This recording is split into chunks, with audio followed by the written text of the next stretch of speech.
நடிகர் சத்யராஜுக்கு சிபிராஜ் என்கிற மகனும் திவ்யா என்கிற மகளும் உள்ளனர். இதில் சிபிராஜ் தன் தந்தை போலவே சினிமாவில் நடித்து வருகிறார். மறுபுறம் சத்யராஜின் மகள் திவ்யா சினிமா பக்கமே தலை காட்டாமல் இருக்கிறார். இவர் ஒரு ஊட்டச்சத்து நிபுணர் ஆவார். இது தவிர மகிழ்மதி என்கிற இயக்கம் மூலம் ஏழை எளிய மக்களுக்கு உதவிகளையும் செய்து வருகிறார் திவ்யா சத்யராஜ். இவர் விரைவில் அரசியலிலும் குதிக்க உள்ளாராம். அண்மையில் நடந்து முடிந்த நாடாளுமன்ற தேர்தல் சமயத்தில் பாஜக தனக்கு அழைப்பு விடுத்ததாகவும் அதை தான் நிராகரித்து விட்டதாகவும் திவ்யா கூறியிருந்தார். மேலும் விரைவில் அரசியலில் நுழைவேன் என்பதையும் உறுதிபட கூறியிருந்தார் திவ்யா. இந்த நிலையில சத்யராஜ் மகள் திவ்யா தன்னுடைய இன்ஸ்டாகிராம் பக்கத்தில் கோவையில் தனக்கு நடந்த பகீர் சம்பவம் ஒன்றை பகிர்ந்துள்ளார்.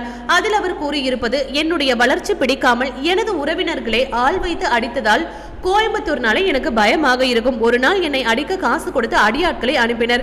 அந்த சமயத்தில் எனக்கு மாதவிடாய் வந்திருந்து ரத்தப்போக்கம் அதிகமாக இருந்தது. இந்த பதற்றத்தில் என்னுடைய போனையும் மிஸ் பண்ணிவிட்டேன். எப்படியோ அங்கிருந்து தப்பி சென்னைக்கு வந்துவிட்டேன்.